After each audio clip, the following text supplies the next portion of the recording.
welcome to Book 101 Review. Book 101 is all about the books that I read for the last 40 years. And today I have my special guest.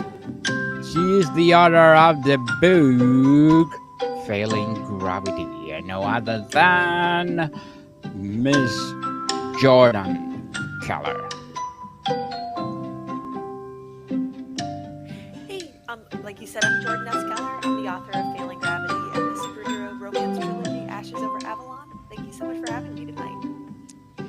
Welcome to Book 101, Miss Jordan, and can you please introduce more about yourself? Yeah, I'm from Cincinnati, Ohio. I work as a property manager in the daytime, so I do a lot of maintenance requests and scheduling, like lease signings and stuff for the University of Cincinnati students. I've always loved storytelling and stories, and I think that's what got me into writing books. I've always written in notebooks, and I would always stay inside during recess to write my stories. And in 2022 is when I published my first book, Wildfire. It's a superhero novel. It's part of a trilogy. The last book concluded last fall. And coming out in May is my next up and coming science fiction debut. It's called Failing Gravity. It's a story of friendship and forgiveness in a world that knows neither. And it was inspired by the band Bad Omens and their album, The Death of Peace of Mind. Miss Keller, thank you so much. Or Miss Jordan Keller, thank you so much for sharing your knowledge to the world. What inspired you to write Failing Gravity? How did the death of peace of mind influence its tone and its story? Yeah, so the album, I've always loved that album, and whenever I would listen to it, I would get glimpses of this world just saturated in neon lights and these gritty robot fights and this main character who became Roman. And so I just started writing each song as a scene in the novel, and before I knew it, I had a full novel, and so I just started running with that idea.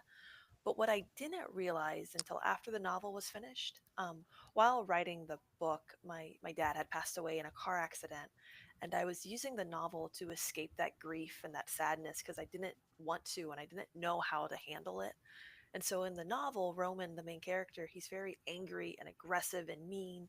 And I wrote him that way because at the time I thought that's how I needed to be to overcome the sadness and grief of losing my father. But throughout the book and in my life, I realized, and Roman realized, that we need kindness, we need forgiveness, and we need the love of our friends to overcome such obstacles like that. How would you describe the world of failing gravity to someone stepping into for its first time? Yeah, so the world's sort of split into two societies. We've got the slums, which are in the bottom. It's very gritty. They don't have any sunlight. It's all dark and grimy and just full of like the people who'd make you uncomfortable. It's where robot fighting's legal and alcohol's legal. And above or the slums is the golden city called Ikaria, and it's got all like the rich people and all the high technologies. And while the Ikarians are living in this beautiful landscape, it's they sort of act like an umbrella that shields the slums from all the acid rain that covers our world in the future. So the slums was never intended to exist, but they found a way to thrive. They found to thrive indeed. Cyberpunk setting often highlight dystopia. What drew you to explore Yep. kindness and friendship in such a bleak world? Again, it just goes back to realizing that's what I needed to get over or not get over, but to start coping with the death of my father. And so it was a reminder to myself and anyone who might be struggling with similar issues to reach out to your friends, to know it's okay to feel feelings and to be vulnerable. Interesting indeed. Miss Jordan, and how did you weave the emotional themes of the album into a fabric of your narrative? Yeah, it just bled through all on its own. There are certain like lyricisms I've accidentally stolen and put into the book. The album opens up with a song called "Concrete Jungle," and it starts with like the lyric is I'm king, I am the king. And in the beginning we see Roman trying to become that king figure into the slums, and just that gritty undertone, those all these noises, the industrial sound. So it's more the vibes that have come through more than anything. The vibe itself, people. In what ways do music and literature intersect in your creative process? Yeah, so everything I do is because of music. It inspires every character, every scene, every book. Each book has its own playlists that I'll listen to on repeat to make sure I stay in the voice of that book.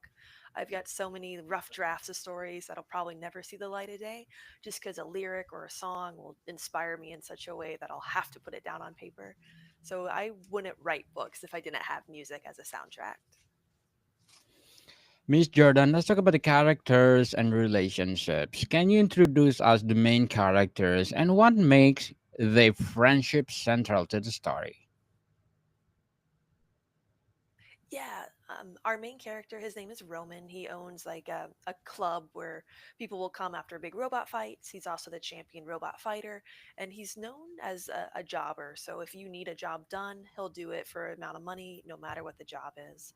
So he's got this reputation about being sort of violent or reckless and just very mean about him. And his two friends, he doesn't really consider them friends until towards the end, are Scrapped, who's another up and coming robot fighter. He found him in the junkyard missing an arm, and so Roman was able to make him a new arm, and that's how they got connected. And then a bartender named Tansy, and she's the only one in the slums who won't let Roman get away with being like just a mean prick to everyone. And then on the other side, in Akaria, our two main characters is Oliver, who used to live in the slums and was Roman's best friend, and an opportunity arose where Oliver could take his family up into Akaria so they could live a better life, but they left Roman behind, and Roman's never been able to get over that. He's never been able to forgive him for that. And then Oliver has a sister named Liza, and she has a crush on Roman, and he's not really sure how to handle that because who could love a monster like himself? So those are our five main characters in the book. Interesting characters, Miss Jordan. What challenges do your protagonists face when trying to hold on to compassion or hostile environment?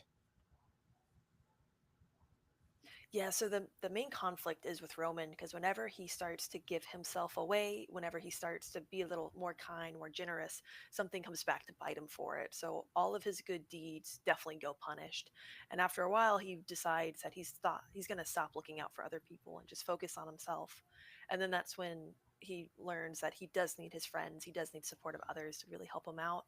Whereas on the opposite side, Oliver is always about trying to do what's best for other people. He's never thought to put himself first. He's never thought to defend what he values and what he wants. And so throughout the novel, he starts learning a bit from Roman to be more assertive and to be more confident in what he wants. And then Roman from Oliver learns to be a little more social and be a little more compassionate towards people.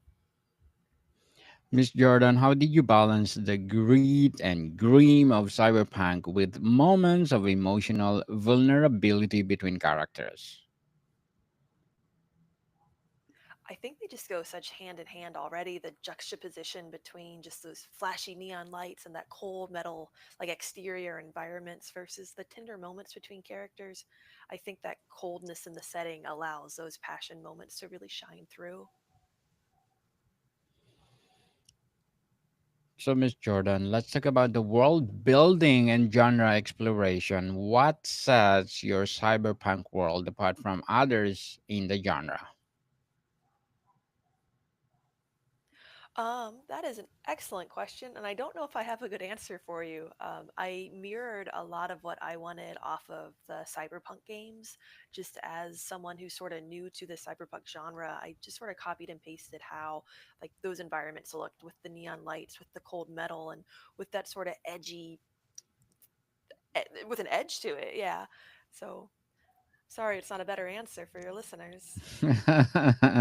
No worries. It indeed interesting novel. falling or failing gravity. Did you incorporate a real world technology or social issues to shape your dystopian setting?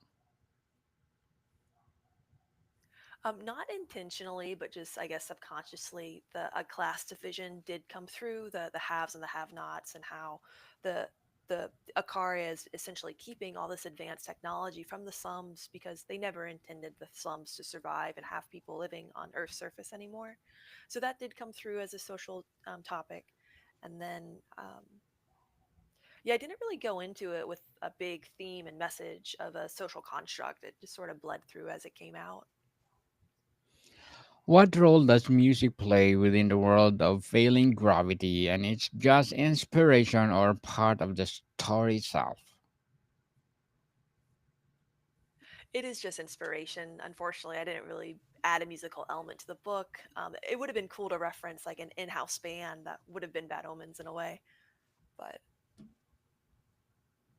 But it's only for the novel itself.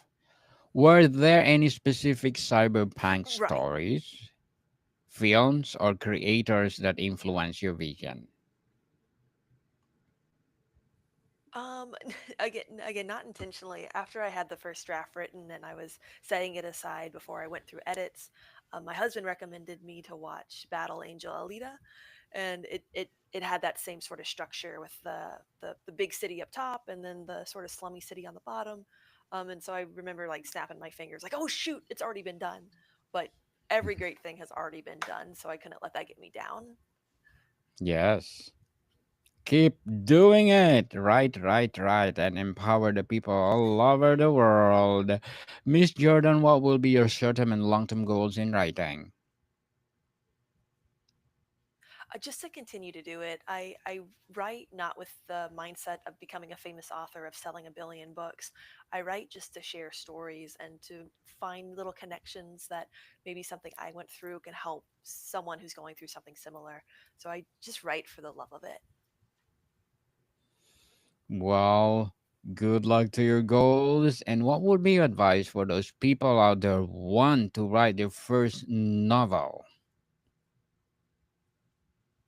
It's very simple. Just don't quit. And I know that probably sounds easy when you're starting, but you'll start to hit bumps and you'll start to feel like that you can't do this, that it doesn't matter because it won't go anywhere. But please do not stop writing. It is a game of perseverance, and you're going to feel so good once you write the end. And you're going to feel so good once you get that second draft done, that third draft, maybe a fourth draft, and then you start going to publishing it. And then once your readers start reading it, it's so worth it just to keep going. So don't give up. Keep putting those words down. Don't give up, people, and stop procrastinating. If you have the passion to write, write, write, write, Yeah. like Miss Jordan S Keller. Let's talk about the writing process and personal connection. How long has this story been in development, and what has the writing journey been like? Yeah, so Failing Gravity has been in development for about 2 years, about 2.5 years. And its writing process is the same for all of my books as I write. I'll start with a general idea, usually my main character, the villain, and the pieces of the setting that I want to incorporate. And I'll just start free writing for a while. I usually get about 10,000 words of just character studies, world studies, just getting a good taste and feel for the world I want to write in. And then I'll move on to my outline, and it's usually an index card with 2 or 3 bullet points of things I don't want to forget. I never go into a book blind. I know where I want it to end, and I know where I think it should begin. But the rest of the novel is just me figuring that out, which is super organic and creative in the writing process, but it does stall me a little bit in the editing process because I might have to rearrange a few things, add in a couple scenes to make sure things are working out. Originally, Failing Gravity started like 4 chapters into the book. And so in draft two, I had to write out the 4 chapters beforehand to make sure things made sense, the world was understanding, and we got a better glimpse of Roman's character. But after I finish that first draft, I try to take a month away from it, not even think about it, not even look at it. And then I can go back with fresh eyes and do those edits. And I'll get beta readers to read it blind, give me their opinions, and then I'll incorporate those if they fit. and then I'll move on to getting a copy editor to read through it, proofread it, and then I'll submit it to my agent, and hopefully we find a home for it. And luckily, we did with Failing Gravity. So Congratulations, Miss Jordan. What was the most emotionally difficult scene for you to write and why? the most emotional scene for me to write in Failing Gravity was definitely when Roman was coming to terms with what he needed in order to succeed in what he wanted, and that was being vulnerable. And it was just very difficult to make that scene not seem cliche or just really immature and like just kind of hokey and corny. So it was the lead up to when he realizes I need this person in my life, but I just don't know how to show that person that they are needed. And so it was I tried a lot of different angles towards it. I tried a lot of different scenes, and the one that stuck I think is really it really takes the cake of it all. So just making sure it was vulnerable without being too corny. Do you see this book as a standalone or the beginning of the larger universe? I wrote it as a standalone, but I left some open-ended ideas towards the end that it could be expanded into multiple books if if the opportunity arose for it. But it is a standalone. You'll get the whole story. There's no major cliffhangers or anything. How important was it for you to show hope or light within a typically dark and gritty genre? Very important. Again, I wrote it dealing with the loss of my father, and so for me to find hope in the world that I didn't think had it, it was very important to make sure other people could find hope in a world and hope in any world, our current world, a fictional world, just for people to find that spark and that light for them to keep going after and for them not to give up on it. Did you incorporate real world technology or social issues to shape your dystopian setting? No real world technology per se. I sort of like took what we had and really stretched it out. Like there was a like a decontamination center, and it's like a bunch of like showers and air blasts and stuff, and they've got these like carriages instead of cars. They've got these giant robot fights instead of just like our normal entertainment like football and soccer and stuff. So nothing too wordy, but just sort of elevated up and expand upon. Miss Jordan, how do your characters show kindness in a world where it's seen as a weakness? Yeah, so the Oliver, the other main character, he shows kindness with everything he does. It's always the forefront on his mind is how to make the world, the town, the environment, the setting better for somebody else. And so he's always sort of getting walked on and putting his values aside to please other people. And Roman, our main character, he it takes him throughout the entire novel, and we see little glimpses of it. Whereas like he'll food's very like scarce in the slums, and so we'll see him give part of his away. We'll see him offer like comfort, like of his jacket to someone who might be cold, and just a little more like personal touches of kindness once he realizes that it's not a weakness. Very well said, Miss Jordan. Very well said. How did your own experiences with friendship and kindness influence the relationships in the book? Yeah, so I feel like I'm a broken record at this point. But again, it wasn't until in my life I realized that I could be soft and be able to survive, and that I could accept people's kindness and generosity and be able to overcome the obstacles and situations like the death of my family member. So I used those real life examples and those feelings I was feeling and put them right into the book. So it was sort of a cheat code. Like I already had all the evidence in my heart, and I could just put it right onto the page. Indeed. So before we wrap up our discussion today, Miss Jordan, I'm inviting you to please do listen to one of my podcasts, people podcast, because Abstract Yeah. Essay already in its fifth season, Abstract Poetry in second season. And of course, my Book 101 review in its fifth season, Comedy 101 in second season, Food 101 in fifth season. Two with Chef Alessandro, one of the specialty chef in one of the five-star hotel in downtown Toronto. My Geography 101 in its third season, as well as my love letters and mental health 101, my baby podcast, the newest podcast that I had, and movie 101 review in its third season, as well as my music 101 and science 101 first season, and of course my sex 101 in its first season. Please do listen to them wherever you listen your podcast. Yeah. So, Miss Jordan, what do you hope readers take away after finishing Failing Gravity? I hope they take away just being able to retain that hope and kindness in maybe a dark world or a dark moment in their life, and that they can return to that kind soul they had before a tragic event. Indeed, Miss Jordan S. Keller, thank you so much for sharing your knowledge to the world. So, can you please invite our listeners to support your upcoming Failing Gravity? Absolutely. And real quick, thank you again for having me on. I've had a lot of fun with this. Failing Gravity, it releases everywhere May 6th, 2025. You can pre-order it now through Amazon and Barnes & Noble, and you can request it at your local library and any local bookstore. And you can find me at jordanskellerauthor.com and on all social media platforms. I'd love to connect. Yes, people, let's support Miss Jordan Keller, because if you support her, more and more and more empowering novels to come. So, Miss Jordan, thank you so much for your time.